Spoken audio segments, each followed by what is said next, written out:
Hello, everybody. We are looking at a comparative study that I've been working on as an example, the goal of which is to kind of give you a better idea of what they're looking for, but also simply how to get started. The first page of this is a title, and I'll probably add some text as an introduction. You're seeing that in some of the examples. I'm not even going to bother with that until I'm completely done, though, because I can't introduce it if I don't know what I'm talking about yet. So I'm going to wait on that and just kind of talk about how to get into this a little bit. So we're starting with the title page where I do have three sort of screenshots, simple versions of the pictures that I'm using. You could kind of start there if you know which three you're using, but otherwise just leave this blank for now. It's not a big deal. Moving right into the first formal analysis, I've got this screen going. This one is The Raft of the Medusa by Theodore Géricault, and it is, I've got the information at the bottom. I've got a nice big version of the actual painting itself. It's really important that you find a quality version of your painting or your picture, a picture of the sculpture, whatever it is you're doing. You want to have a nice big quality version of it.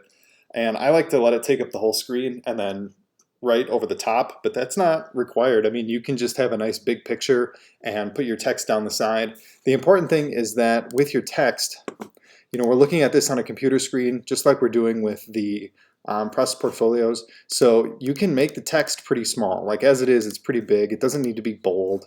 14 size, kind of put it up out of the way a little bit would be kind of nice. Maybe even change the layout a little bit so that it's readable, but also so that you can see the picture behind it. These are some things that I'm going to be thinking about. I might move this paragraph, the second paragraph around, maybe put it over somewhere else, so that my reviewer can both read it, but also see the painting. There's a chance, the people who are reading this, they aren't, idiots. They're art people, and they may know the Raft of the Medusa, but maybe they don't. And so you want to kind of give them a good quality example of it. You don't want a crappy, garbage, pixelated picture. You don't want something too zoomed in so we can't, we want to see the whole composition.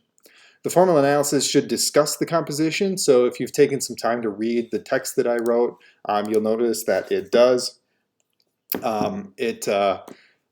This painting features a triangular composition. In fact, there's two triangles in it. We have this triangle composed of people, and then we have this triangle formed by the lines that go up this way and then the lines that come back down, those ropes. That's significant. That is a compositional choice by the artist, and so that's something worth talking about. This is a triangular composition in which the weight of the characters, the weight of the content is at the bottom, and it gets lighter, visibly lighter, as it goes up. That's a deliberate choice by the artist because it creates a sense of the familiar. It's geometric, and given the possible chaos of this scene, the actual dead bodies floating on this raft, the sense of despair, in a lot of their faces, especially this guy over here, and this guy who's like given up over here, and even the waves. There's a sense of energy to them that suggests that sense of peril. Creating a more familiar geometric composition grounds it in a sort of familiarity. As chaotic as this scene is, it could be much more chaotic. In fact, it seems pretty tame. And that relates back to the time period that this was made. Once we get into the cultural significance, we can talk about the concept of romanticism and the importance of it. And there is this sense that the waves are swallowing this raft up, but at the same time, those waves in the background could almost be mistaken for the mountains of a European landscape. This painting would have fit right in against a French countryside painting. So he's working with this sort of chaotic scene in which the nature is rising up to swallow these people whole, but there's a strong sense of the familiar. Another thing that you would talk about as a formal analysis is color. Color is really important in this scene because it's a really limited palette. We've got lots of browns, lots of tans, pale whites and creams. and only splashes of red here and there. We've got this guy's robe, this guy's hat, the flag up here, some shorts, a sort of sash over here. It's a distinct choice by the artist because it creates a sense of violence and gore and blood without actually showing it. So there's only a couple of examples of actual blood in this scene. So that's something that you would talk about from a formal analysis perspective. The sun is low in the sky, probably sunset, strong browns and tans and cream colors, with splashes of red in their clothing, which gives a sense of the violence in this image without going over the top. Another thing you would talk about with this painting is contrast in shadow. Very dark shadows, very bright highlights. That's what they call the chiaroscuro effect, and it's designed to make those highlights really pop.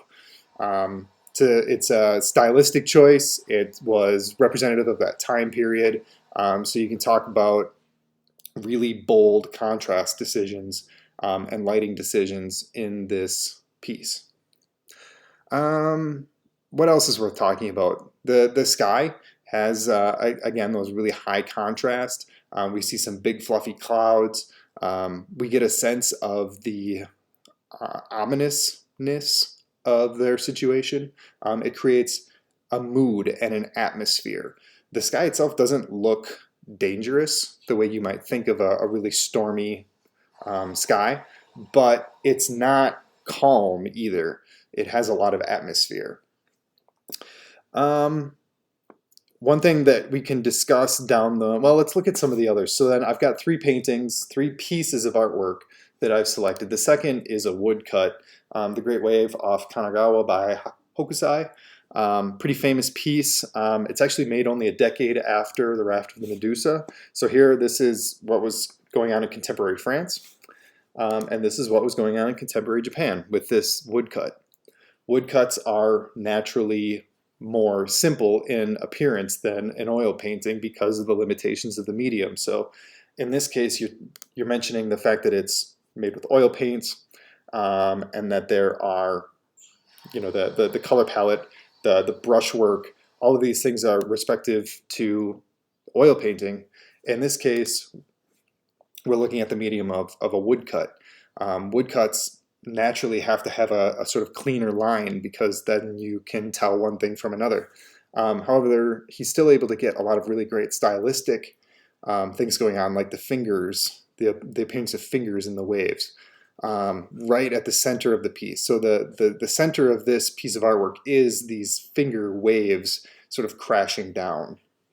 So this piece also has a sense of energy in the waves, and yet it's far more clean looking than, for example, our third piece, where the waves and sky both look like sheer chaos.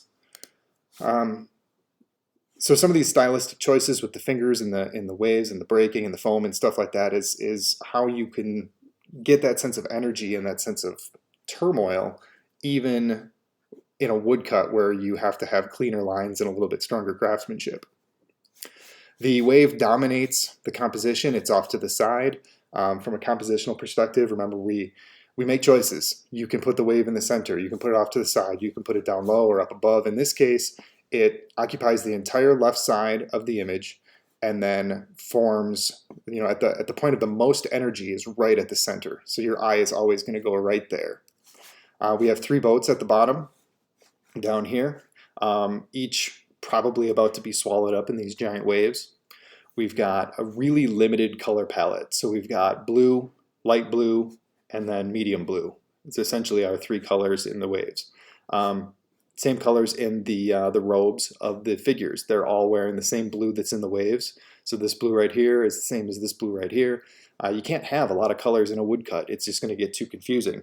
You got to keep it relatively simple. So there are maybe, 5 colors in this whole thing, and the boats are basically versions of tan, which might have been modified after the print, gone in with like a brush and stain the paper a little bit, different colors. The sky certainly looks like it's just a stain to create a simple cloud pattern. The sky is distinctive in this case because of how calm it is. There's very little going on in the sky. There's nothing to suggest that this is a major storm. I think that the point of this painting is that this wave is meant to be a freak wave.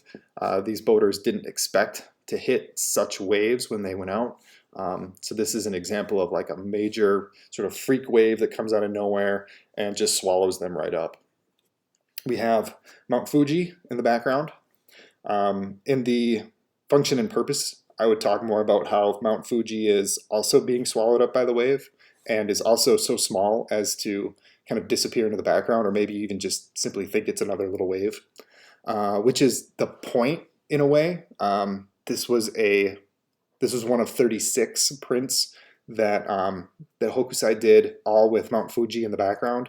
The idea was that regardless of where you are in Japan or what you're doing, what job you're doing, if you're in the fields, if you're on the ocean, Mount Fuji is always right there. It's like this sort of beacon.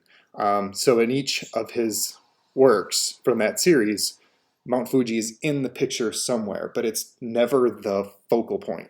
So in this case, it's just there in the background. That's not something you would talk about in the formal analysis because it's not important to that. You would simply mention that Mount Fuji is nearly in the center, but very small, also being swallowed up by that wave.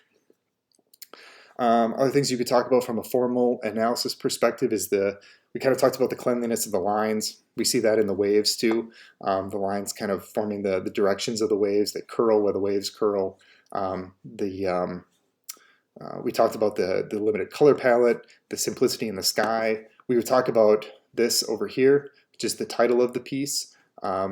When you get into the cultural significance or perhaps in the function and purpose, you could get into the way Japanese and many Asian woodcut pieces always have a box with the title on the image. You could explain why perhaps that is. But in the formal analysis, you might simply mention that it has the traditional box featuring the title of the work over in the upper left-hand corner. Those are the main things that I would get into from a formal analysis of this piece. Then we get into The Lifeline by Winslow Homer. Again, another piece at sea, featuring people in distress. In this case, we have a lot more chaotic energy to the brushwork and the use of the actual material. So we're looking at another oil painting, same as Jerkal. But in this case, it is much rougher, much scarier. The sky is dark and cloudy. We have all of the clothing is either very wet and clinging to the bodies or like whipping in the wind. Here's a piece of sail over here that's whipping in the wind. We see that this guy's face is obscured by this red scarf that she's wearing. Same thing as Jerkalt, which is that it's meant to suggest that violence and suggest the blood, but without actually showing it. So you could discuss the importance of red clothing, red accessories, to suggest a sense of violence that the artist is sort of casually avoiding for whatever purpose. We would talk about how, in this case, the figures are directly in the center. There's no mistaking them as being the subject, but they are swallowed up on all sides by these waves. We've got this really steamy, foamy wave coming in right at them. The man's legs are underwater. You know, the line is barely keeping them above water. The woman appears to be completely passed out, if not possibly dead. So we get that same sense of peril and turmoil.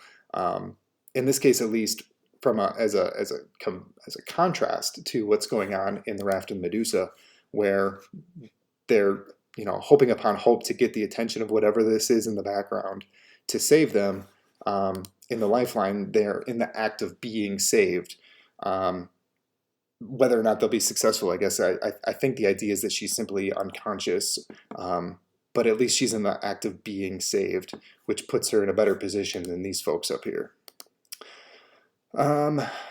With this one, we would definitely talk about the color palette because it's very limited to dark blues and grays and these sort of creamy whites.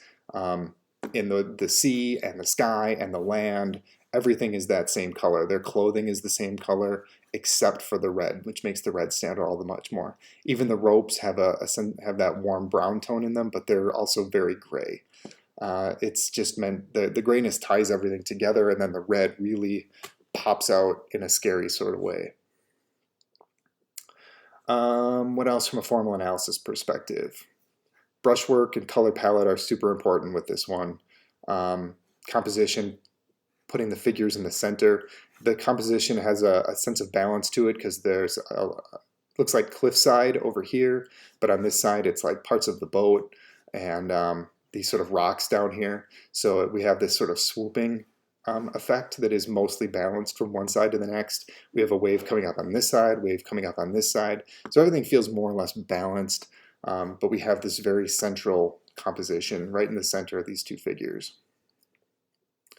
That covers formal analysis for the pieces that you're choosing. So you're going to have a first piece and a formal analysis. That's screen 2 over here.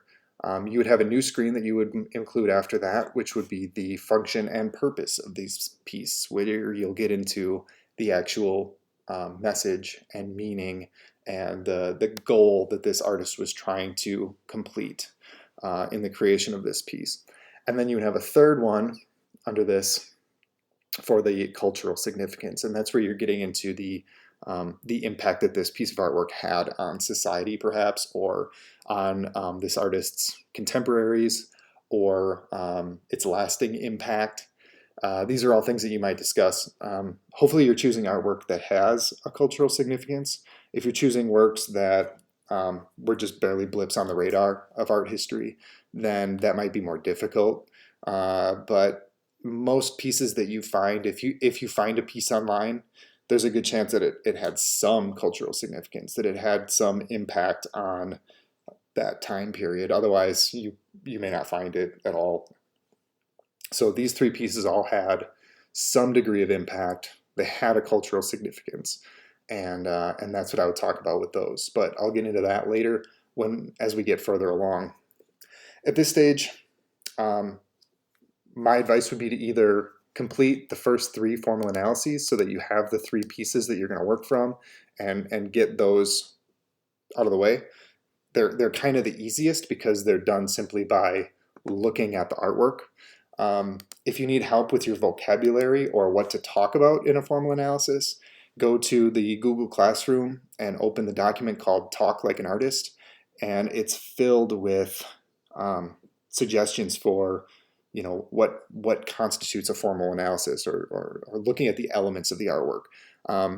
It'll be different depending on the works that you're choosing. So some works, the lighting is more important. Some works, the use of line or brush stroke. Some works, the composition, and some of these other choices will be more important than other elements. So just focus on 4 or 5 elements or principles of design that this piece of artwork utilizes in a formal way. So formal meaning like those are the choices that they're making as artists. The choice to make the characters in this one very clear and distinct versus this one where there is less distinction, looser brushwork.